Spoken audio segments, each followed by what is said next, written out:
Sabe aquele cheiro de pão quentinho saindo do forno? Ou o aroma do café que toma conta da casa de manhã? Ah, sei bem. E o barulho e o cheiro daquela carne na grelha no domingo? O que será que essas experiências que mexem com todos os nossos sentidos têm em comum? Olha, pode não parecer óbvio, mas a resposta é uma só.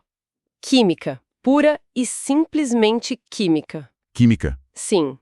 Não aquela de laboratório, com fumaça e explosões coloridas, mas uma química que acontece bem debaixo do nosso nariz o tempo todo. E é exatamente essa ciência, escondida no nosso dia a dia, que vamos analisar hoje. Exato. Vamos mergulhar nas transformações que acontecem na cozinha, no mundo ao nosso redor e até dentro do nosso próprio corpo. Uhum. O nosso material de base é uma coleção bem diversa, com artigos científicos, guias didáticos e publicações de divulgação. E a missão aqui é desvendar como processos que parecem mágica, um bolo que cresce, o céu que se colore numa festa, são, na verdade, a ciência em plena ação. Começando pelo começo, então. Ok, vamos começar pelo básico, então. A gente vê o mundo mudando o tempo todo. Gelo derretendo, água fervendo, papel queimando. Mas nem toda transformação é uma reação química de verdade, certo? Certo. Onde é que a gente traça essa linha? Essa é a pergunta fundamental. E as fontes que temos, em especial um guia da PUC-Rio, usam uma analogia perfeita para isso. Compare uma lâmpada acesa com uma vela queimando. Lâmpada e vela, ok? Pense na lâmpada. Quando a gente acende, o filamento dela esquenta, fica incandescente e emite luz. É uma transformação visível, né? Certo, mas se eu desligar o interruptor, ela esfria e volta a ser exatamente o que era antes. Nada mudou na composição do filamento. Exatamente. Isso é um fenômeno físico. A matéria pode mudar de estado, de sólido para líquido, de líquido para gasoso, mas sua identidade química continua a mesma. Ah, entendi. A molécula de água, H2O, é H2O, seja no gelo, na água líquida ou no vapor. Agora pensa na vela. Aí a história é outra. A cera vai sumindo, a chama queima, e o que era cera vira fumaça, luz, calor. Não tem como desqueimar a vela. Precisamente. A cera, que é um tipo de hidrocarboneto, reage com o oxigênio do ar e se transforma em substâncias completamente novas. Dióxido de carbono e a água na forma de vapor. A matéria original foi permanentemente alterada. Isso. Isso é um fenômeno químico. É uma reorganização dos átomos para formar novas moléculas. Entendi a diferença. Então, para nós que não estamos num laboratório, como podemos bater o olho em algo e pensar, opa, tá rolando uma reação química aqui? Quais são as pistas? Nossos sentidos são ótimos detectores. A mais óbvia talvez seja a liberação de gás. Sabe quando a gente coloca um comprimido efervescente na água? Sim, claro. Aquelas bolhas todas são gás carbônico sendo formado e liberado. É um sinal clássico. Ou quando a gente mistura vinagre com bicarbonato de sódio para desentupir uma pia. Aquela efervescência toda. Perfeito. Outro sinal muito claro é a mudança de cor. E não falo de misturar tinta azul e amarela para dar verde, né? Certo. Falo de uma mudança de cor que vem de dentro. A ferrugem, por exemplo, transforma um prego cinza metálico naquele pó marrom avermelhado. Ou quando a gente descolore o cabelo. O produto químico age e muda a cor permanentemente. Isso. Outro sinal poderoso é o surgimento de um odor. Uma fruta apodrecendo libera aquele cheiro característico porque novas substâncias voláteis estão sendo criadas. Uhum. Também temos a formação de um precipitado, que é quando um sólido aparece do nada numa solução, como um leite que talha, sabe? E claro, a liberação de energia, seja como calor. Que a gente sente ao queimar um papel. Exato. Ou como luz. Como nos vagalumes, ou, como a gente vai ver, nos fogos de artifício. Falando em sinais que vemos todo dia, acho que o lugar onde mais fazemos química sem nem nos darmos conta é a cozinha. Sem a menor dúvida, a cozinha é um playground químico. E o exemplo do pão é um dos mais fascinantes. O processo todo é um balé de reações. Eu amo o pão caseiro, mas a parte do crescimento da massa sempre me pareceu meio mágica. Como a ciência explica aquilo? A mágica começa com a farinha de trigo. Dentro dela, existem duas proteínas com nomes um pouco estranhos, a gliadina e a glutinina. Gliadina e glutinina. Ok. Sozinhas, elas não fazem muito, mas quando a gente adiciona água e começa a sovar, a amassar a massa, elas se encontram, se esticam e se entrelaçam, formando uma rede tridimensional e elástica. E essa rede é o famoso glúten? É o que dá aquela elasticidade, aquela estrutura puxa-puxa para a massa? Exatamente. Lembro de uma vez que tentei fazer pão com preguiça de sovar direito. Virou uma pedra. Imagino que seja porque essa rede não se formou. É exatamente por isso. Uma sova bem feita é crucial para desenvolver uma rede de glúten forte e flexível. Sem ela, não há onde prender o gás que o fermento vai produzir. Ah, claro. E aí entra o segundo ator principal, a levedura, geralmente a Saccharomyces cerevisiae. Que é um fungo, um organismo vivo que a gente coloca na massa. O que ele faz lá dentro? Ele faz o que todo ser vivo faz, se alimenta para gerar energia. O banquete dele são os carboidratos, os açúcares da farinha. Certo. O processo que ele usa para isso é a fermentação. E como subproduto dessa festa toda, ele libera duas coisas: etanol, que é um tipo de álcool, e um monte de gás carbônico, o CO2. Peraí, então a massa de pão tem álcool. A gente não fica bêbado comendo pão, então o que acontece com ele? Ótima pergunta. Sim, a massa crua tem um pouco de etanol, mas ele é volátil e evapora completamente no calor do forno. Ah, bom. O que nos interessa mesmo é o gás carbônico. Agora, junte as duas peças do quebra-cabeça. Você tem uma rede de glúten elástica e resistente e tem milhões de pequenas leveduras inflando balãozinhos de CO2 dentro dela. Ah, a rede de glúten funciona como uma bexiga prendendo o gás. E como o gás quer escapar, ele empurra a massa por dentro e faz ele estufar. Exatamente. É uma expansão de dentro para fora. E no forno, o calor dá um último empurrão. Como assim? Ele acelera a atividade do fermento por um tempo, fazendo ele produzir gás ainda mais rápido, e também expande as bolhas de gás que já estavam lá. É o que dá aquele salto final de crescimento do pão. É genial. Ok, o crescimento está desvendado. Mas e aquela parte que dá água na boca? A crosta dourada, o cheiro de pão assado que invade a casa. Isso também é química? Com certeza.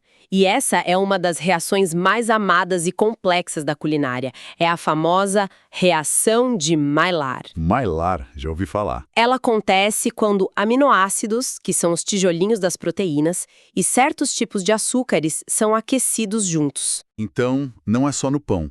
É a mesma coisa que acontece na crostinha do bife na chapa, no café sendo torrado, na cebola quando fica douradinha na panela. Em todos eles. A reação de Maillard é a artista por trás da cor, do sabor e do aroma de assado. Incrível. Para a cor, ela cria umas moléculas grandes e complexas chamadas melanoidinas, que dão esses tons de dourado a marrom escuro. Mas o show mesmo está nos aromas e sabores. E são esses que a gente cheira? Sim, a reação gera centenas de novos compostos. Compostos como as pirazinas, por exemplo, são responsáveis por aquele cheiro de nozes, de torrado, de pão, pipoca. Nossa! Outros compostos geram notas de caramelo, de carne. É uma complexidade tão grande que a indústria de alimentos até hoje luta para replicar artificialmente o sabor profundo que a Maillard cria naturalmente. É ela que gera o que chamamos de umami e até o kokumi. Certo. E isso é diferente da caramelização, né? Quando eu faço calda de açúcar para um pudim, por exemplo, ela também fica dourada e cheia de sabor. É a mesma reação? Parecido, mas diferente. A caramelização é um processo mais direto. É o que acontece quando você aquece o açúcar sozinho, em alta temperatura, sem a presença de aminoácidos. Ah, ok. O próprio açúcar se quebra e se reorganiza, criando cor e sabor. A Maillard é uma dança entre açúcares e aminoácidos. A caramelização é um solilóquio do açúcar. Entendi. É incrível como a gente busca essa reação para deixar tudo mais gostoso. Mas existem outras reações, bem mais lentas, que a gente tenta evitar a todo custo, como a ferrugem. Pois é. No fundo, é o mesmo tipo de processo químico acontecendo. É fascinante você conectar os dois porque, sim, a base é a mesma, embora os resultados sejam opostos. A ferrugem é o exemplo clássico de uma reação de oxirredução, ou redox. Redox. Nome complicado. Parece, mas a ideia é simples. É uma troca de elétrons. Ok, vamos lá. Quem troca elétrons com quem, no caso de um portão enferrujando? Temos dois jogadores principais: o ferro do portão e o oxigênio do ar, com a água ajudando como campo de jogo. O átomo de ferro é, digamos, generoso. Ele doa elétrons. Certo? O processo de perder elétrons a gente chama de oxidação. Do outro lado, o átomo de oxigênio é o receptor. Ele ganha esses elétrons que o ferro liberou. O processo de ganhar elétrons é a redução. Certo, então o ferro oxida e o oxigênio reduz. Um não acontece sem o outro.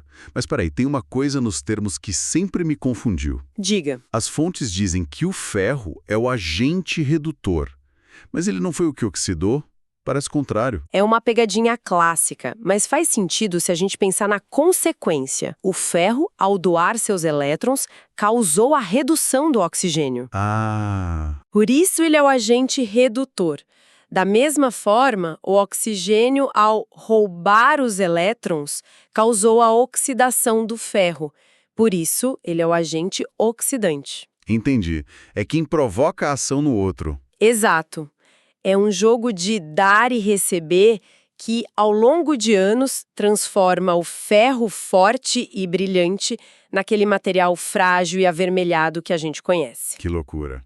E o que é interessante é que essa mesma troca de elétrons, essa oxidação, está por trás de fenômenos radicalmente diferentes.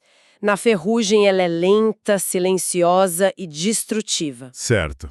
Mas se você pegar esse mesmo princípio e acelerá-lo de forma violenta e controlada, você cria um espetáculo de segundos no céu. Os fogos de artifício.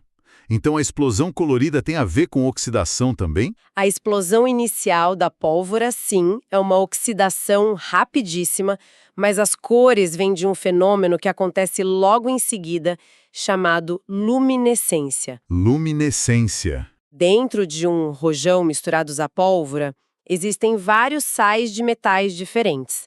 Cloreto de estrôncio, sulfato de cobre, nitrato de bário, cada um com o seu metal.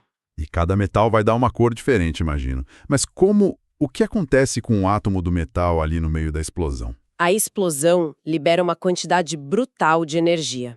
Os elétrons que ficam orbitando o núcleo dos átomos desses metais absorvem uma parte dessa energia. E um elétron energizado fica excitado. Excitado. É o termo técnico. Ele dá um salto quântico para uma órbita mais externa, um nível de energia mais alto. Ele sobe de andar, digamos. Exatamente. Só que esse novo andar é instável. O elétron não consegue ficar lá por muito tempo.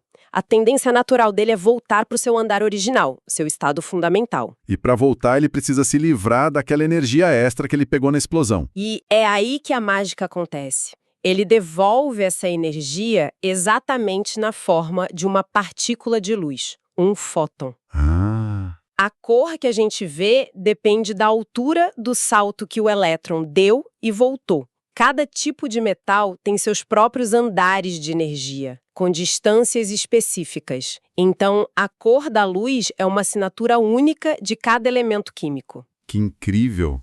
Então o vermelho que a gente vê é a assinatura do estrôncio, por exemplo. Exato. Para o vermelho vivo, usam-se sais de estrôncio ou lítio. O amarelo intenso, quase dourado, é a assinatura inconfundível do sódio. O verde vem do bário, o laranja do cálcio e o azul.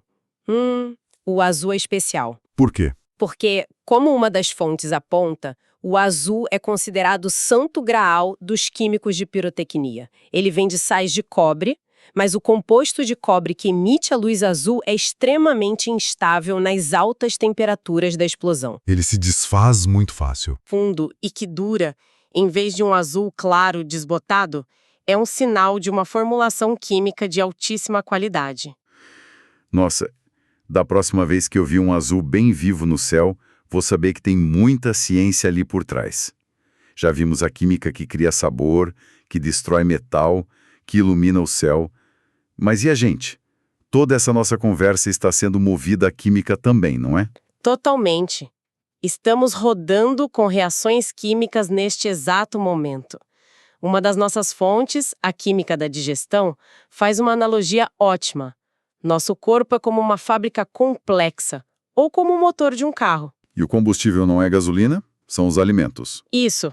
E a digestão seria o processo de refinar esse combustível, de quebrar ele em partes que o motor consegue usar, como desmontar um móvel em pecinhas de Lego que o corpo entende. É uma ótima forma de ver. A digestão é uma linha de montagem ao contrário, uma série de reações químicas catalisadas por enzimas que quebram as moléculas gigantes de carboidratos, proteínas e gorduras em suas unidades mais simples: glicose, aminoácidos, ácidos graxos. E uma vez que a comida virou essas pecinhas, para onde elas vão? São absorvidas pela corrente sanguínea e distribuídas como matéria-prima para cada uma das trilhões de células do nosso corpo. E é lá dentro, numas organelas minúsculas, chamadas mitocôndrias, que a etapa final acontece. As nossas usinas de energia? Exatamente. Dentro da mitocôndria, essas moléculas simples que vieram da comida reagem com o oxigênio que a gente respira. O artigo chama isso de uma verdadeira combustão, só que uma combustão sem chamas. Peraí, combustão. Isso é uma forma de oxidação, como a da ferrugem que a gente falou antes. Sim. É fundamentalmente o mesmo processo, uma reação de oxirredução, onde o combustível, a glicose, é oxidado e o oxigênio é reduzido. Que demais! A diferença crucial é que no nosso corpo, essa oxidação é feita em dezenas de passos pequenos, controlados, liberando energia de forma gradual e capturando-a em uma molécula especial chamada ATP. Não é uma queima caótica, mas uma queima altamente sofisticada. E essa energia que usamos para tudo? Para tudo. Pensar, falar, manter o coração batendo. Para estarmos aqui agora. Que jornada! Começamos com o cheiro do pão e descobrimos a dança do glúten com o fermento.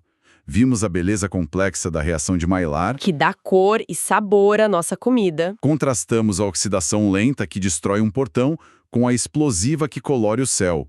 E no fim, descobrimos que essa mesma química de troca de elétrons é o que nos mantém vivos a cada segundo. E se conectarmos isso a um panorama mais amplo, percebemos que entender esses princípios básicos revela uma teia de conexões invisíveis.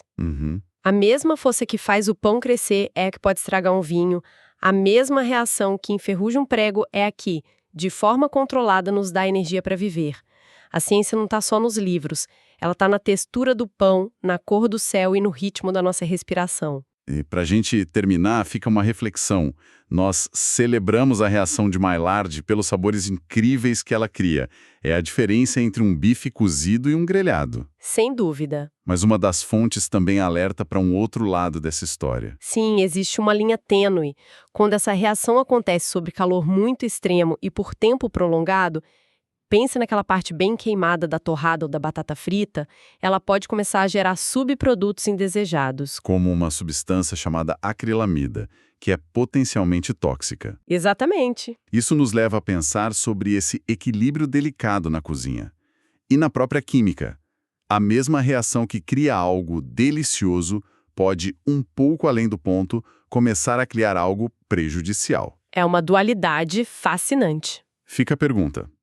Que outros processos do nosso dia a dia, que a gente considera puramente benéficos, podem também ter essa natureza dupla e oculta? Olá e bem-vindos a mais uma análise aprofundada. Hoje a gente vai investigar um equilíbrio químico assim, tão delicado, que uma mudança de menos de 1% pode ser fatal. E o cenário desse mistério é o nosso próprio corpo. Exatamente.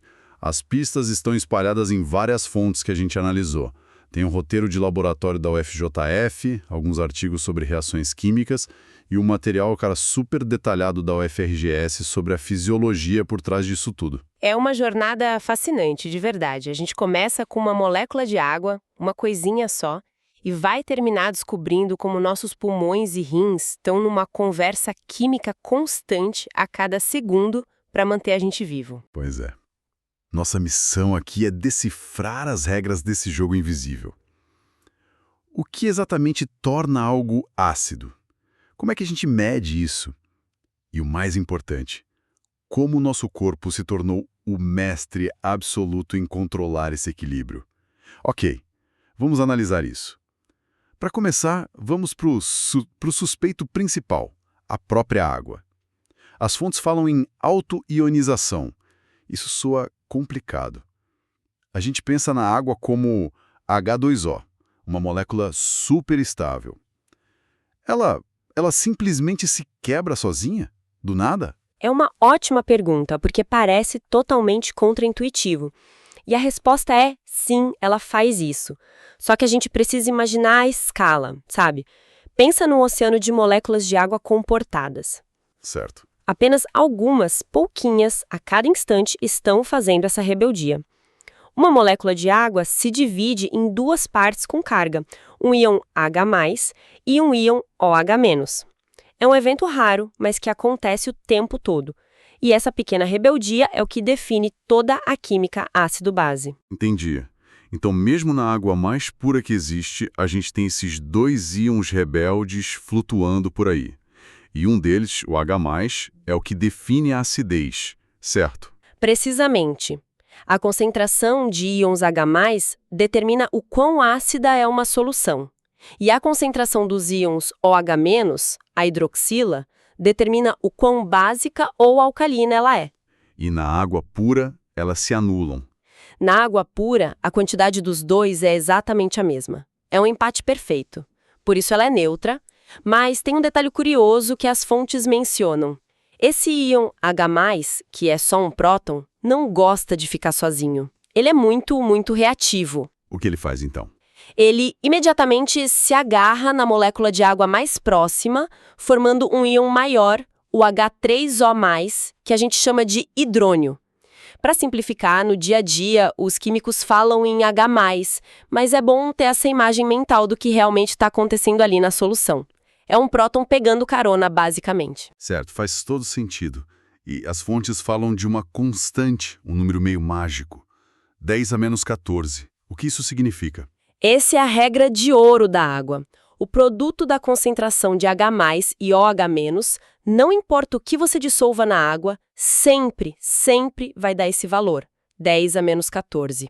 É uma constante conhecida como Kw. Ah! E é daí que vem o famoso pH 7. Pensa comigo, para que a multiplicação de dois números iguais dê 10⁻14, cada um deles tem que ser 10⁻7. E o P em pH é só um truque matemático para a gente se livrar dessa potência negativa. O logaritmo negativo de 10⁻7 é simplesmente 7. Ah, então o pH 7 não é um número aleatório. Ele é a consequência matemática desse empate perfeito na água pura. Muito bom. Agora, saindo da teoria, como a gente mede isso na prática? Eu lembro das aulas de química com aquelas fitinhas de papel que mudavam de cor. Exato, o famoso papel de tornassol. Ele é um tipo de indicador ácido-base. Outro super comum em laboratório, que as fontes citam, é a fenolftaleína. São substâncias que funcionam como espiões químicos, sabe? Elas mudam de cor para nos dizer se o ambiente está ácido ou básico. Quase como mágica. Parece mágica. A fenolftaleína, por exemplo, é incolor em ácido, mas se você pingar uma base, ela fica rosa-choque na hora. Mas não é mágica, claro. Como é que esse espião funciona? O que é fascinante aqui é o princípio de Le Chatelier. O próprio indicador é um ácido ou uma base fraca que vive num equilíbrio delicado entre duas formas, uma com uma cor e outra com outra cor. Certo. Quando você adiciona um ácido, por exemplo, o excesso de íons H+ empurra o equilíbrio para um lado, favorecendo a forma ácida do indicador, e a gente vê a cor correspondente. Se você adiciona uma base, ela sequestra os íons H+, e o equilíbrio é forçado a ir para o outro lado, revelando a cor da forma básica. É uma dança química. Mas essas fitinhas dão uma ideia geral, né? Para uma medição precisa, como a que o roteiro da UFJF descreve, o negócio é mais sério. Eu estou vendo aqui a imagem do equipamento, parece super complicado. A ideia por trás dele é bem simples, na verdade. A técnica se chama titulação. Você tem aquele tubo de vidro comprido e fino, a bureta, que funciona como um conta-gotas de altíssima precisão. E embaixo aquele frasco com formato meio cônico, o Erlenmeyer. Que parece saído de um filme de cientista maluco. Exato. E o que acontece ali é o seguinte. No frasco de baixo, você tem a solução misteriosa, digamos, um ácido de concentração desconhecida. Na bureta, em cima, você coloca uma base de concentração que você conhece com exatidão cirúrgica. E então, você vai gotejando a base no ácido muito lentamente até que a reação de neutralização se complete. E como você sabe que ela se completou? É aí que entra o indicador, o nosso espião. Exatamente. Mas para entender a titulação de verdade, a gente precisa ter duas palavras em mente, porque as fontes diferenciam bem. Uma é o que acontece na matemática e a outra é o que a gente vê acontecer. Certo, vamos lá. Imagina uma festa. A primeira palavra é ponto de equivalência. Esse é o momento matemático perfeito em que cada molécula de ácido encontrou seu par de dança. Uma molécula de base. Ninguém ficou sobrando na pista. O problema é que esse momento é totalmente invisível para nós. Ok, faz sentido. E a segunda palavra? A segunda palavra é o ponto final. Esse é o nosso juiz da festa, o indicador que, no momento certo, levanta uma bandeira colorida e diz: ok, pessoal, a dança acabou. É o instante em que a fenolftaleína fica rosa. O trabalho do químico é escolher um juiz tão bom, um indicador tão preciso, que ele levante a bandeira no exato segundo em que o último par se formou. Que analogia ótima. E a pequena diferença entre o momento real e o momento que o juiz apita é o que a gente chama de erro de titulação. Entendi. Então o objetivo é fazer o ponto final ser o mais próximo possível do ponto de equivalência. E a reação que está acontecendo ali, essa dança, é a neutralização. A fórmula parece bem direta. Ácido mais base gera sal mais água. É a reação fundamental. O exemplo clássico que uma das fontes dá é misturar ácido clorídrico, o HCl, e hidróxido de sódio, o NaOH.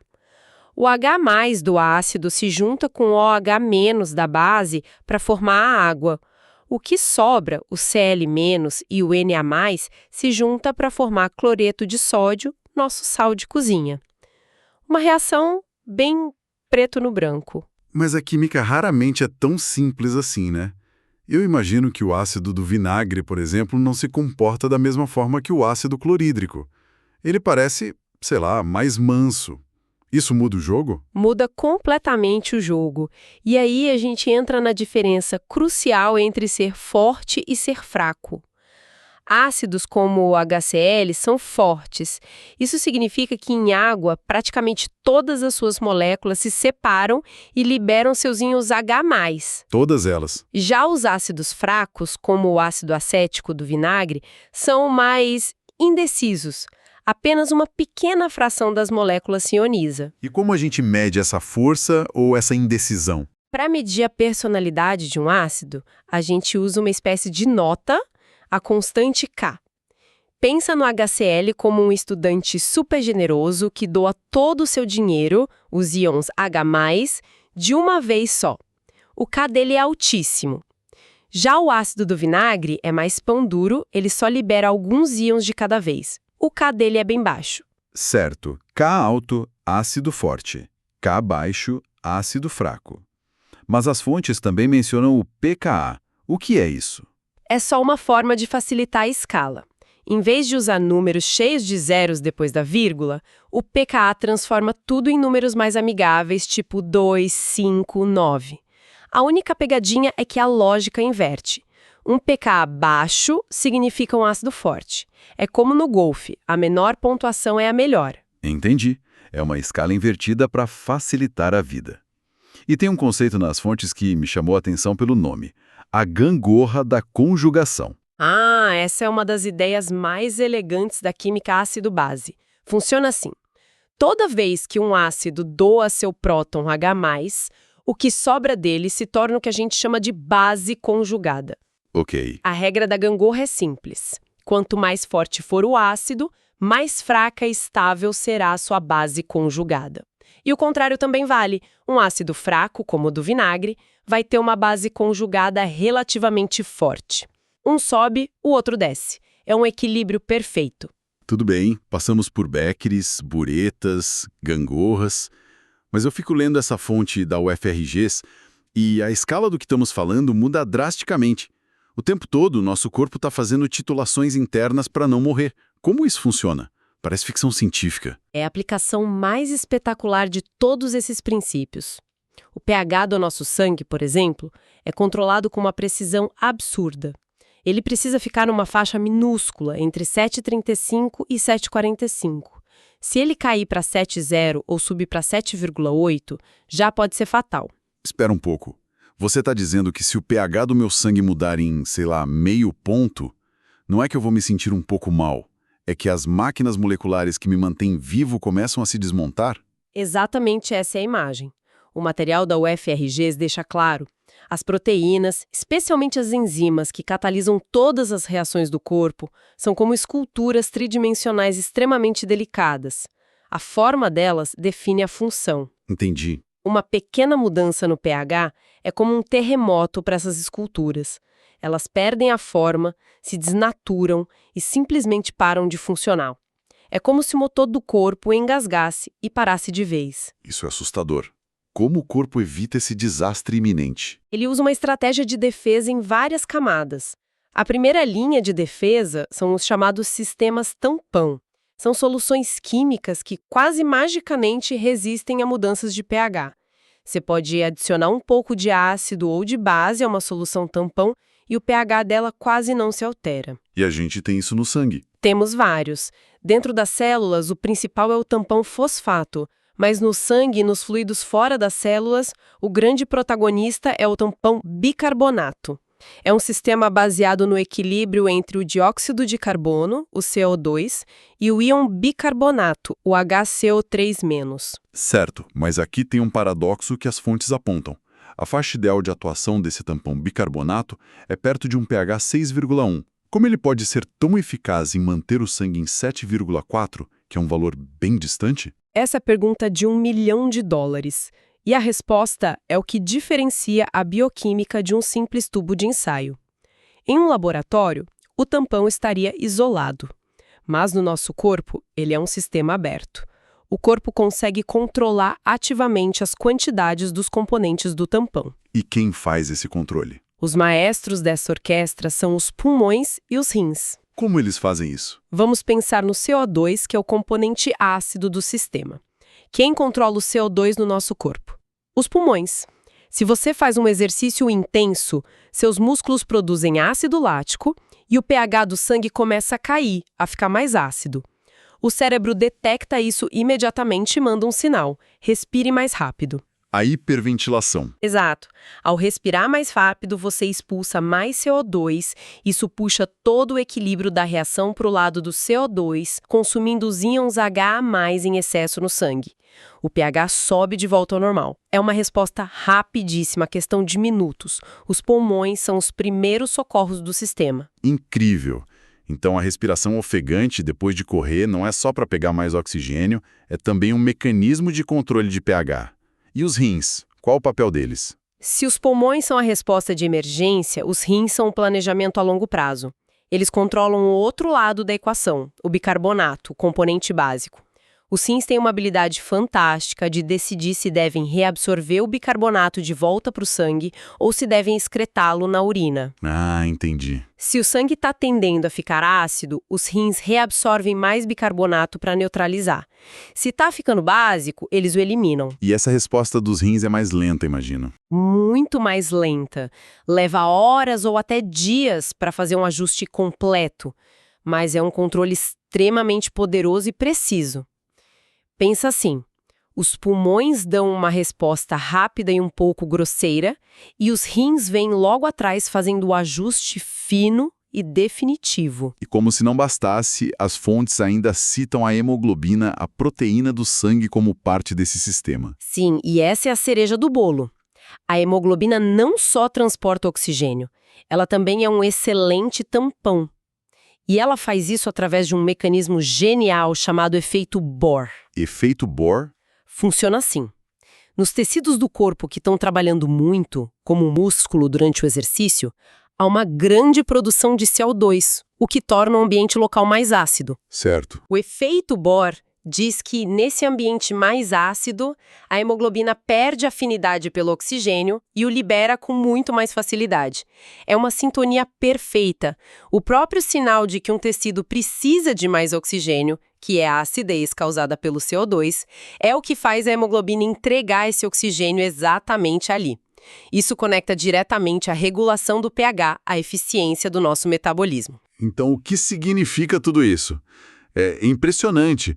A gente começou com uma molécula de água se partindo ao meio, passamos por uma titulação no laboratório e terminamos numa rede de controle fisiológico complexa e interligada que opera sem que a gente nem perceba. A grande lição para mim é que o pH não é apenas um número numa escala de 0 a 14. É uma propriedade fundamental do universo que dita como a química se comporta e, por consequência, como a vida funciona. Essa defesa em camadas do nosso corpo, tampões químicos agindo em segundos, pulmões respondendo em minutos e os rins fazendo o ajuste fino em horas, mostra a redundância e a importância vital desse equilíbrio. É uma arquitetura biológica quase perfeita. Exatamente. O que nos deixa com uma reflexão final, baseada em tudo que a gente viu. O nosso corpo tem esse sistema super robusto para lidar com as flutuações de ácido e base que vem do nosso próprio metabolismo, né? Sim. Mas a nossa dieta também introduz substâncias ácidas ou básicas no organismo. Se os nossos pulmões e rins trabalham constantemente para ajustar esse balanço, qual seria o impacto a longo prazo de uma alimentação que force consistentemente esses sistemas a trabalhar no limite máximo da sua capacidade? É algo para se pensar. Olá, hoje a gente vai mergulhar fundo na arquitetura da vida, mas assim, no nível mais fundamental mesmo, a bioquímica. Nossa fonte é um livro didático que é a base para muito universitário, o Bioquímica, da Maria Risoleta Freire Marques. A missão aqui é simples. Vamos destilar a essência das moléculas que nos constroem, entender como elas funcionam, mas claro, sem o estresse de uma prova no final de semestre. E é muito interessante, né? Porque a gente pensa em bioquímica e vem uma imagem de laboratório, de algo super moderno. Mas a prática em si é milenar. A fonte até traz uma imagem de um relevo egípcio. Eu vi essa imagem. Mostrando a produção de pão e cerveja. Eles não faziam ideia do que era uma enzima, uma levedura, mas já aplicavam a fermentação com uma mestria incrível. Eles estavam fazendo bioquímica em escala industrial, só que sem um manual de instruções. Exato, era uma sabedoria prática que a ciência, muito tempo depois, veio e explicou. E é essa explicação que a gente vai buscar hoje. Nosso plano é o seguinte. Primeiro, vamos investigar as 4 grandes classes de biomoléculas. Pensa nelas como os tijolos, as máquinas e os manuais de instrução da vida. E depois a gente dá uma olhada rápida em como a energia flui nesse sistema todo, que é o que a gente chama de metabolismo. Vamos começar pelas operárias da célula. O livro descreve as proteínas como extremamente versáteis. E essa palavra, nossa, parece até um eufemismo. O que isso realmente significa no dia a dia de uma célula? Significa que elas são as protagonistas da ação. Elas fazem basicamente tudo. Catalisam reações, transportam substâncias, dão estrutura, movimentam músculos. A lista é, imensa. E toda essa versatilidade vem de uma estrutura básica. Elas são polímeros. Certo, como longos colares de contas. Exato, onde as contas são os 20 tipos de aminoácidos. A mágica toda está na sequência exata em que essas contas são colocadas. Essa sequência, que a gente chama de estrutura primária, é o que dita todo o resto. Espera aí, a fonte traz um exemplo disso que é absolutamente chocante. A anemia falciforme. O livro está dizendo que uma doença tão devastadora, que altera a forma das células do sangue, causa tanta dor, tudo isso por causa da troca de um único aminoácido, em uma cadeia de centenas. Um único. Como isso é possível? Parece uma falha de projeto, assim. Incrivelmente frágil. É um exemplo perfeito, ainda que dramático, da importância dessa estrutura primária. Pensa num zíper. Ok. Se um único dente estiver torto, o zíper inteiro pode emperrar. Na hemoglobina, a troca de um ácido glutâmico que gosta de água por uma valina, que repele água, cria tipo um ponto pegajoso na superfície da proteína. E aí, quando tem pouco oxigênio, esses pontos pegajosos fazem as moléculas de hemoglobina se grudarem, formando fibras longas e rígidas que distorcem a célula. E dão o formato de foice. Exatamente. É um efeito dominó molecular. Uau, então essa sequência de aminoácidos é só o primeiro passo. Como que isso vira uma máquina 3D que funciona? Então, a partir da estrutura primária, a cadeia começa a se dobrar. O primeiro nível de organização é a estrutura secundária. São padrões de dobramento locais, imagina que são origamis específicos em partes da fita de papel. O mais famoso é a alfa-hélice. Certo, a alfa-hélice. Para eu visualizar, seria como um daqueles cabos de telefone antigos, todo enroladinho em espiral? Ótima imagem. E são as pontes de hidrogênio que seguram ele assim para não esticar e virar um fio reto. Exatamente essa imagem. Essas hélices e outras formas, como as folhas beta, são os motivos que se repetem. Depois, a cadeia inteira, com suas hélices e folhas, se enovela no espaço. Vira um novelo de lã super complexo. Essa é a estrutura terciária. É essa forma tridimensional final que dá a função para a proteína. O encaixe de uma enzima, por exemplo, depende totalmente dessa forma 3D. Ok, então se a estrutura terciária já dá a forma 3D e a função, por que a célula às vezes se dá ao trabalho de juntar várias proteínas? Qual a vantagem de criar esses supercomplexos que o livro chama de estrutura quaternária? Essa é uma ótima pergunta. A vantagem é a sofisticação e a regulação. Voltando ao exemplo da hemoglobina. Ela é formada por 4 subunidades. A ligação do oxigênio a uma delas causa uma pequena mudança de forma que facilita a ligação do oxigênio nas outras 3. Ah, entendi. É um efeito cooperativo. É um trabalho de equipe, algo que uma única cadeia não conseguiria fazer com a mesma eficiência. É como ter 4 pessoas remando um barco em sincronia. Faz todo sentido. E trazendo isso para o nosso prato, a fonte menciona os aminoácidos essenciais, né? Aqueles que a gente precisa comer. E a dica para vegetarianos é genial: combinar arroz, que é pobre em lisina, com feijão, que é pobre em metionina. E o fascinante nisso é que o prato de arroz com feijão é um pilar da nossa cultura. Sim, há séculos. É um conhecimento empírico passado por gerações que a bioquímica depois veio e só confirmou no laboratório. É uma sabedoria nutricional popular, sabe? Perfeito. Agora, se essa estrutura 3D é tão importante, ela também deve ser frágil, certo? O que acontece quando a gente cozinha um ovo? A clara vai de transparente e líquida para branca e sólida. Isso é a desnaturação em ação. O calor quebra as interações mais fracas, como as pontes de hidrogênio, que mantinham a proteína toda enovelada. A cadeia de aminoácidos se desenrola, como um novelo de lã se desfazendo. Ela perde a estrutura terciária. E com isso, a função. E com isso a função. A proteína ainda está lá, a sequência é a mesma, mas ela vira um agregado insolúvel. Por isso a clara fica branca e sólida. Entendi. As proteínas são as máquinas, mas toda máquina precisa de uma fábrica e de combustível. E aí entram os lipídios, que são muito mais do que só gordura, né? Muito mais. O que unifica os lipídios não é uma estrutura que se repete como nos polímeros.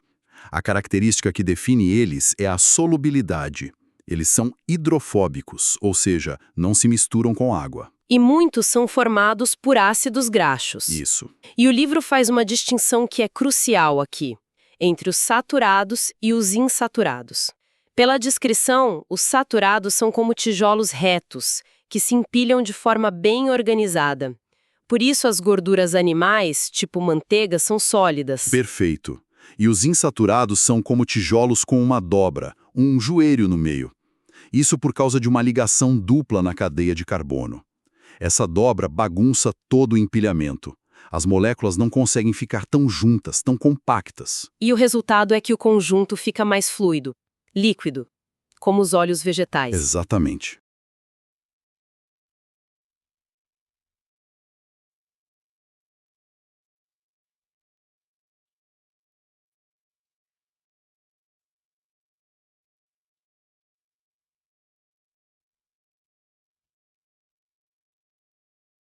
E essa pequena diferença na arquitetura, um joelho na molécula, tem uma consequência biológica gigantesca que nos leva para as fronteiras das nossas células. Exato. A membrana plasmática, que envolve todas as nossas células, é basicamente uma bicamada de fosfolipídios. E a fluidez dessa membrana é vital, porque uma membrana totalmente rígida, só com gorduras saturadas, seria um problema. Ela não seria, talvez, mais protetora? Imagino que se fosse um muro de tijolos sólido, nada entraria ou sairia, e as coisas que estão na membrana não conseguiriam se mover. Perfeito. A membrana não é um muro, é um mar. Ela precisa ser fluida para que as proteínas canais, receptores, possam flutuar e se mover nela. Como se fossem icebergs nesse mar de lipídios. Isso. A presença desses joelhos nos ácidos graxos insaturados garante que a membrana não congele, permitindo toda a comunicação e o transporte que mantém a célula viva. Ok. Do combustível estrutural para o combustível de ação rápida, vamos para os carboidratos. A fonte diz que o amido, um carboidrato, é a principal fonte de energia para a maior parte da população mundial. Qual é a química por trás disso? Quimicamente, eles são polihidroxialdeídos ou polihidroxicetonas. É um nome complicado para uma ideia simples. São moléculas feitas de carbono, hidrogênio e oxigênio. Os mais simples são os monossacarídeos, como a glicose. E juntando vários, a gente tem os polissacarídeos. Isso. Junte alguns e você tem um oligossacarídeo, junte milhares e tem um polissacarídeo. E aqui vem algo que me pegou de surpresa. Eu sempre associei carboidrato com energia, mas a fonte revela uma função de identidade, de reconhecimento. O exemplo do vírus da gripe é incrível. Quer dizer que quando a gente pega uma gripe, o vírus não está só colidindo com as nossas células por acaso. De jeito nenhum. Específica. O vírus tem proteínas na superfície que são como chaves, e ele procura por fechaduras muito particulares. Essas fechaduras são os oligossacarídeos na superfície das nossas células respiratórias. Se a chave não encaixar na fechadura, a infecção não acontece. Que loucura! E isso é usado para outras coisas também? Para tudo, desde a interação entre células até a definição dos tipos sanguíneos. Fascinante. E quando a gente vai para os gigantes, os polissacarídeos, o livro os divide em dois grupos, os de reserva e os estruturais. Isso. Os de reserva são o amido nas plantas e o glicogênio nos animais. Ambos são polímeros de glicose, mas com uma diferença importante na arquitetura. O glicogênio é muito mais ramificado. Ah, e essas ramificações são como ter vários galhos numa árvore em vez de um tronco só, certo? O que permite que várias glicoses sejam liberadas ao mesmo tempo de vários pontos. Por isso, a gente consegue uma explosão de energia rápida. Exatamente. É um design evolutivo brilhante para um animal que pode precisar, sei lá, fugir ou lutar a qualquer momento. Já os polissacarídeos estruturais são os materiais de construção. A celulose forma a parede rígida das células vegetais. É o que dá estrutura para uma árvore. E a quitina, que é um parente químico dela, forma o exoesqueleto super resistente de insetos e crustáceos, como o lagostim da foto. Cobrimos as máquinas, as fábricas e o combustível. Agora vamos para o centro de comando, o software da vida, os ácidos nucleicos DNA e RNA. Qual é a estrutura por trás de todo o código genético? Eles também são polímeros e as suas unidades são os nucleotídeos.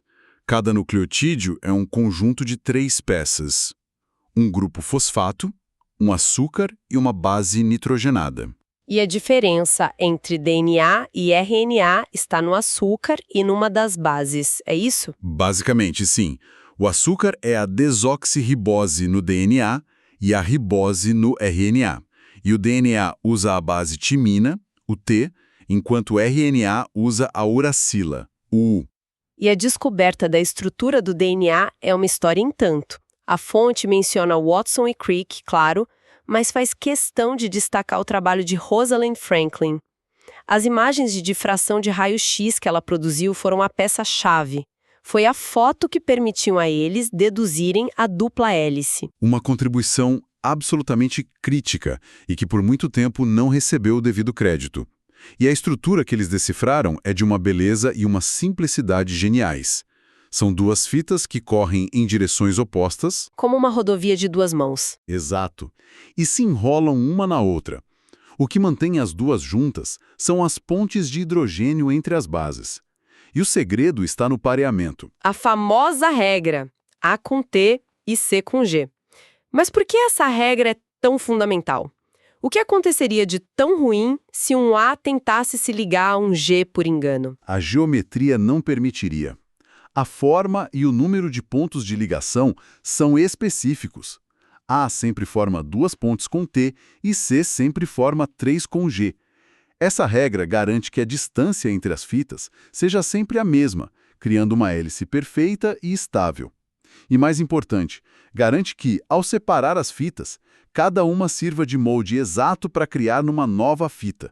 É o segredo da replicação. Então, com essa estrutura, como a informação flui para, de fato, construir alguma coisa? A fonte usa uma analogia com idiomas que eu achei brilhante. Sim, é uma analogia excelente.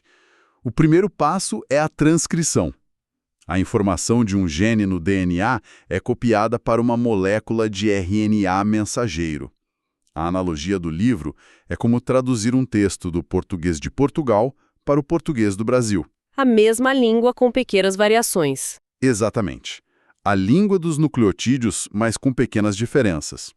O RNA, então, viaja do núcleo para o citoplasma. E lá acontece a tradução. Exato. Na tradução, a informação no RNA é usada para montar a sequência de aminoácidos de uma proteína. Agora, a analogia é como traduzir de português para inglês. Mudou o idioma. Mudou o idioma. Da linguagem de 4 letras dos nucleotídeos para a linguagem de 20 letras dos aminoácidos. É um processo de decodificação que acontece nos ribossomos. Perfeito. Vimos as peças, um manual de instruções, o fluxo da informação. A grande pergunta agora é: como a célula gerencia a energia para toda essa operação? Como ela paga as contas dessa economia interna tão complexa? Essa é a essência do metabolismo. E o metabolismo tem 2 lados, opostos e complementares. De um lado, a gente tem o catabolismo, que são as vias de quebra, de demolição. Moléculas complexas, como a glicose que a gente come, são quebradas. E nesse processo, a energia que estava nelas é liberada e capturada. Então, o catabolismo seria a equipe de demolição que desmonta prédios velhos para extrair energia e material. É uma ótima forma de ver. E o outro lado é o anabolismo, a equipe de construção. Ele pega essa energia e esses materiais simples e usa para construir as macromoléculas que a célula precisa. Novas proteínas, DNA... Entendi. O catabolismo gera energia, o anabolismo consome. Exato. E qual é a moeda que a equipe de demolição paga para a equipe de construção? Como essa energia é transferida? A moeda corrente universal de energia na célula é uma molécula chamada ATP, adenosina trifosfato. Pense nela como uma bateria recarregável. O catabolismo pega o ATP descarregado, que é o ADP, e o carrega com energia. Esse ATP carregado, então, vai até onde a construção é necessária, no anabolismo, libera sua energia para a obra e volta a ser um ADP descarregado. Pronto para ser recarregado de novo. É um ciclo constante e ele alimenta absolutamente tudo na célula. Que jornada incrível! A gente começou com os egípcios fazendo cerveja, mergulhou na arquitetura das proteínas, na fluidez das membranas, no duplo papel dos carboidratos e no código elegante do DNA, para terminar nessa economia vibrante do metabolismo, toda movida a ATP. E a grande conclusão que a fonte nos deixa é a da unidade. Por trás da diversidade estonteante da vida que a gente vê, de uma bactéria a uma baleia, existe uma unidade bioquímica fundamental. Todos nós usamos o mesmo código genético, os mesmos 20 aminoácidos, a mesma moeda energética, o ATP. É um eco molecular do nosso ancestral comum. Uma prova de uma origem compartilhada. Fascinante, né? Bilhões de anos de evolução. Para a gente terminar, a fonte deixa uma semente para reflexão. A gente sabe que as enzimas que catalisam as reações da vida são, na sua maioria, proteínas. Mas nos anos 80 descobriram que algumas moléculas de RNA, as ribozimas, também conseguem fazer isso. Isso. E essa descoberta deu um impulso enorme à hipótese do mundo do RNA. A ideia é que lá nos primórdios da vida, o RNA poderia ter sido a molécula faz tudo. o canivete suíço original da vida. Exato. Ele consegue tanto armazenar informação, como o DNA faz hoje, quanto catalisar reações, como as proteínas fazem. E isso me deixa com uma pergunta para refletir. Se o RNA era esse faz-tudo tão competente, por que a vida se deu ao trabalho de desenvolver o DNA e as proteínas para assumir essas funções? O que o DNA como molécula de armazenamento e as proteínas como catalisadoras fazem de tão melhor que justificou demitir o RNA de suas funções originais e especializar o trabalho? Fica a reflexão. O que um fenômeno climático com o nome de criança, rios invisíveis que sobrevoam o Brasil e o futuro do milho na nossa mesa, o que tudo isso tem em comum? A resposta parece simples, né? Água. Exato, água. Mas o que as fontes que a gente recebeu para essa análise mostram é que a história é, assim, muito mais complexa. Com certeza. Não é só sobre ter ou não ter água. É sobre como ela se move, onde ela decide cair e como todo esse balé planetário está mudando de ritmo. Exato. E o material que a gente tem é fascinante porque ele conecta pontas que normalmente a gente não vê juntas. Sim. Temos um artigo que explica a casa de máquinas do El Niño, um relatório bem denso da Agência Nacional de Águas, a ANA, que projeta o futuro dos nossos rios até 2100. Nossa, até 2100. E chuva, e um material que aterrissa tudo isso no campo, sabe? Na agricultura. Perfeito. A nossa missão aqui é tecer uma linha através dessas fontes, para construir um panorama sobre a segurança hídrica do Brasil. Ótimo. Então vamos começar pelo grande maestro do clima global, o El Niño. Todo mundo já ouviu falar, mas pouca gente entende a fundo. A gente sempre foca nas consequências, né? A seca aqui, a enchente ali. Sim. Mas eu queria entender o que de fato acontece lá no meio do Oceano Pacífico para conseguir bagunçar o clima do planeta inteiro. Qual é o gatilho? O gatilho é surpreendentemente sutil. Tudo começa com o enfraquecimento dos ventos alísios. Aqueles ventos constantes na linha do Equador. Isso. Em um ano normal, eles são tipo um grande ventilador, empurrando a água quente da superfície do oceano da costa da América do Sul em direção à Ásia. Ok. Isso permite que uma água fria que vem lá do fundo suba para a superfície na costa do Peru. É um processo chamado ressurgência. E isso deixa o Pacífico com um lado quente e um lado frio. Uma espécie de equilíbrio de temperatura? Exato. O El Niño acontece quando esse ventilador perde força.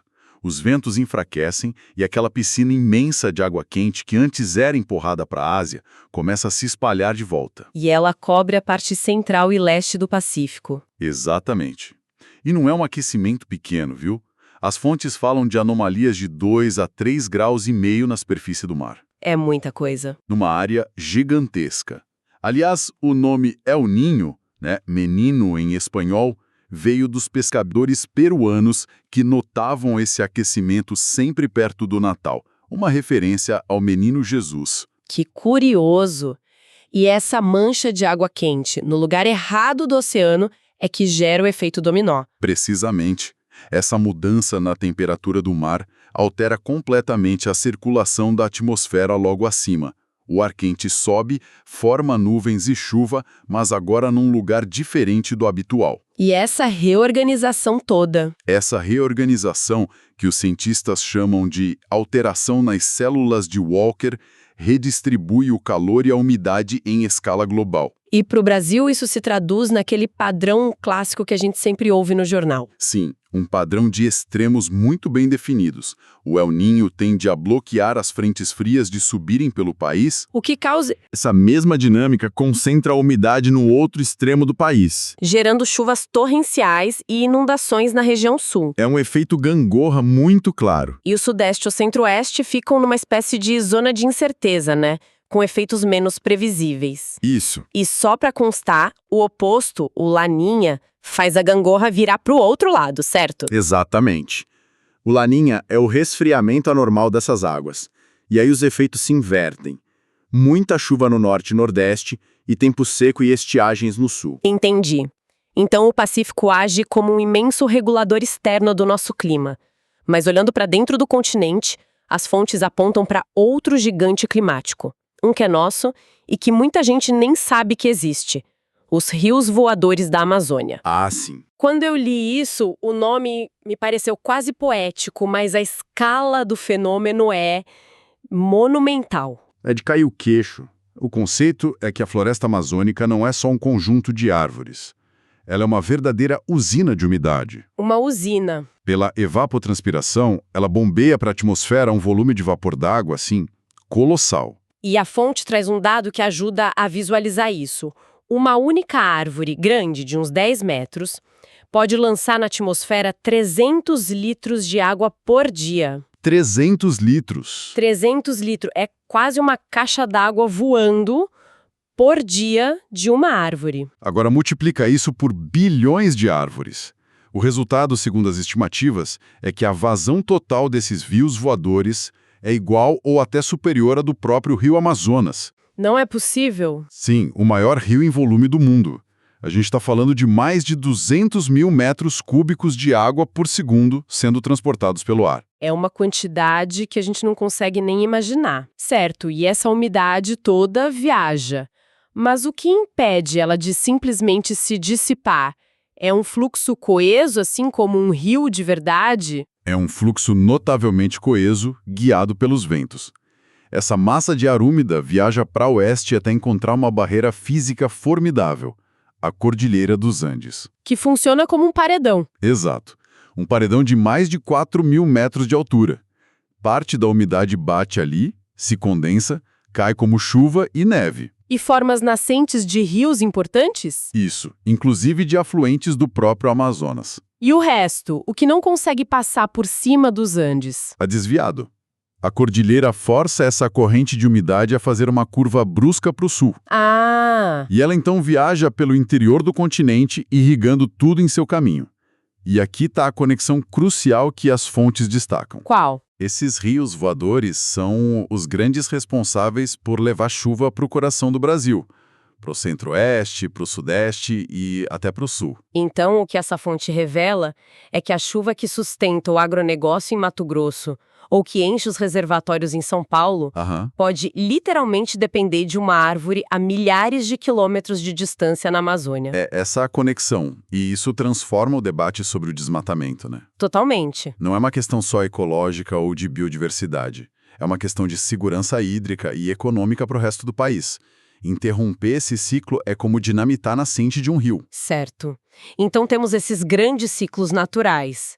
El Niño, rios voadores, mas as fontes também olham para como a mudança climática causada pela ação humana está alterando o tabuleiro desse jogo. E aí que entra o relatório da Agência Nacional de Águas, o da ANA. Exato. Que parece um verdadeiro mapa do nosso futuro hídrico. Sim, é um estudo muito robusto. Eles pegaram vários modelos climáticos e aplicaram a realidade das bacias do Brasil, para projetar o que pode acontecer.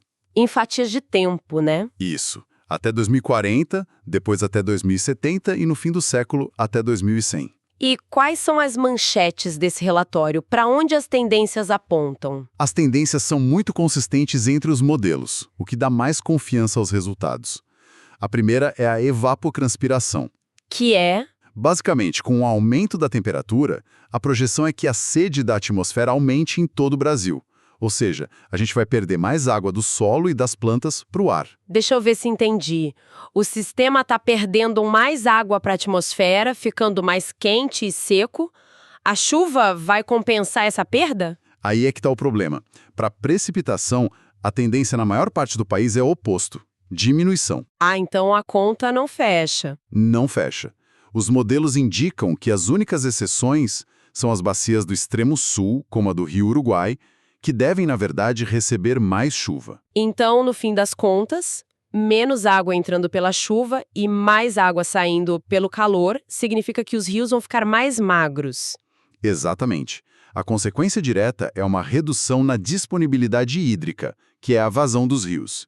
E essa tendência é clara para quase todo o país, mas é especialmente crítica para o norte, nordeste e parte do centro-oeste. E os números são assustadores. Eu vi nos mapas do relatório projeções de redução de até 40% na disponibilidade de água já no horizonte de 2040. 40%. Para bacias cruciais.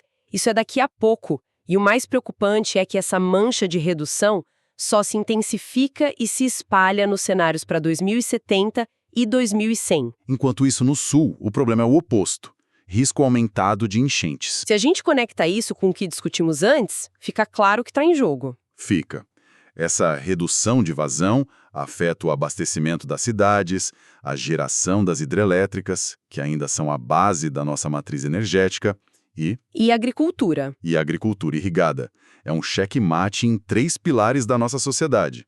Espera um pouco. Tem algo aqui que não fecha para mim, que parece um paradoxo. Se o planeta está mais quente e o ar mais quente segura mais umidade, a lógica não seria ter mais chuva? Essa é a pergunta de $1 milhão. E uma das nossas fontes, um artigo científico, mergulha exatamente nesse paradoxo. Sua inscrição está correta. A física mostra que a atmosfera pode reter de 6 a 7% a mais de vapor para cada grau de aquecimento. Ok, então o tanque de umidade da atmosfera está maior. Onde está o gargalo que impede essa umidade de virar chuva? O gargalo está na energia. Para a água evaporar da superfície abastecer esse tanque na atmosfera, precisa de energia. Da radiação solar, basicamente. Isso. O problema é que o orçamento energético do planeta não aumenta na mesma proporção. Então a gente tem um ar mais sedento, mas não tem energia suficiente na superfície para evaporar a água na mesma velocidade. Entendi. É como ter um carro com tanque gigante, mas o posto só tem uma bomba bem lenta para abastecer. Ótima analogia. A capacidade aumentou, mas o fluxo não acompanhou. E a consequência prática disso é que a taxa de ciclagem do vapor d'água diminui. O sistema hidrológico global fica mais lento. Mais lento, mais preguiçoso, o vapor d'água fica mais tempo passeando na atmosfera antes de virar chuva. E essa fonte ainda traz outra descoberta que bagunça mais as nossas certezas, né? Sobre a relação entre aquecimento e eventos extremos. Sim, isso é fascinante. O artigo mostra que a energia das tempestades, por exemplo, pode ser menor não só em climas muito mais frios, mas também em climas muito mais quentes. A dinâmica não é linear. Ou seja, não é só ligar o aquecedor e aumentar as tempestades. De jeito nenhum. O sistema tem pontos de inflexão, comportamentos inesperados. Mostra a humildade que a gente precisa ter ao lidar com o clima da Terra. E essa ideia de um ciclo da água mais lento deve ser um pesadelo para quem mais depende de chuva previsível, a agricultura. O que nos leva ao nosso prato. Exato. Uma das fontes destaca que metade das calorias que o mundo consome vem de 3 culturas: milho, arroz e soja. E todas são extremamente sensíveis à água. O exemplo do milho é muito claro. Ele precisa, durante todo o ciclo, de uns 560 a 760 milímetros de água. Mas o problema não é só o volume, é o timing. Sim. Atividade drasticamente. E é importante fazer a distinção que a fonte aponta. Seca é a falta de chuva. Estresse hídrico é o que a planta sente. É o estado fisiológico dela. Isso. E com esse cenário desafiador, o que pode ser feito? As fontes apontam para um beco sem saída ou existem caminhos? Felizmente, elas apontam para um leque bem amplo de estratégias de adaptação. O relatório da ANA, por exemplo, começa com o que chama de medidas de baixo arrependimento. Baixo arrependimento, gostei do termo. Imagine que sejam ações que fazem sentido de qualquer maneira, né? Exatamente. São os no-brainers. Coisas como aumentar a eficiência da irrigação para produzir o mesmo com menos água, ou reduzir as perdas nas redes de abastecimento das cidades. Ações inteligentes e necessárias hoje, que se tornam ainda mais valiosas no futuro. Perfeito. Certo, isso no nível da gestão pública. E lá na ponta, na fazenda, o que o produtor pode fazer? As fontes mostram um tripé. Primeiro, a genética. Usar variedades de plantas que já foram melhoradas para tolerar mais a seca. Ok. Segundo, a agronomia. O manejo. Ajustar a data de plantio, cuidar da saúde do solo para ele reter mais água. Genética e manejo. E o terceiro pilar? O terceiro são as biosoluções. E aqui uma das fontes detalha uma tecnologia bem interessante. Os fitoesteróis. Fitoesteróis, a explicação de como eles funcionam é genial. Não é um remédio para a planta que já está seca, é preventivo. É um sinalizador, né? Isso. São lipídios aplicados nas folhas que mandam um alarme para a planta, avisando que um período de estresse pode estar vindo, e ela começa a se preparar antes da crise chegar, E como a planta reage a esse alarme? de duas formas muito inteligentes. Primeiro, ela investe mais energia no crescimento das raízes para buscar água mais fundo. Uma aposta de longo prazo. E para o curto prazo, ela aprende a regular melhor a abertura dos estômatos, os poros das folhas para não perder tanta água. Basicamente, é como se a gente estivesse ensinando a planta a se preparar para a crise. É uma ótima analogia, exatamente isso. E o resultado prático, segundo a fonte, é notável. A planta consegue consumir até 20% menos água. O que pode ser a diferença entre uma safra viável e uma perda total. Sem dúvida. O que nos mostra que a solução não virá de uma única bala de prata, mas de uma abordagem integrada. E assim nós fechamos o ciclo da nossa análise. Começamos lá em cima na escala planetária com o El Niño e os rios voadores. Descemos para as projeções de um futuro com talvez menos água nos rios. Entendemos que a própria física do ciclo da água está mudando. Se tornando mais lenta. E, finalmente, aterrissamos no chão da fazenda, vendo como a agricultura, a base da nossa segurança alimentar, está na linha de frente desse desafio, mas também da solução. A conexão entre as escalas ficou muito evidente. Uma mudança no Pacífico ou a saúde da floresta tem um impacto direto numa lavoura no Centro-Oeste.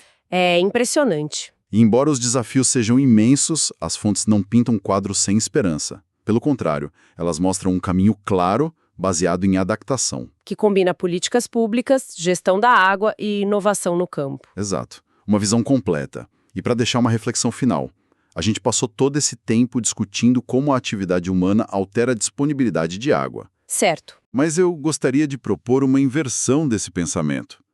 À medida que a escassez hídrica se intensifica em certas regiões, como é que os deslocamentos populacionais motivados por essa sede poderão redesenhar os mapas econômicos e sociais do nosso continente nas próximas décadas?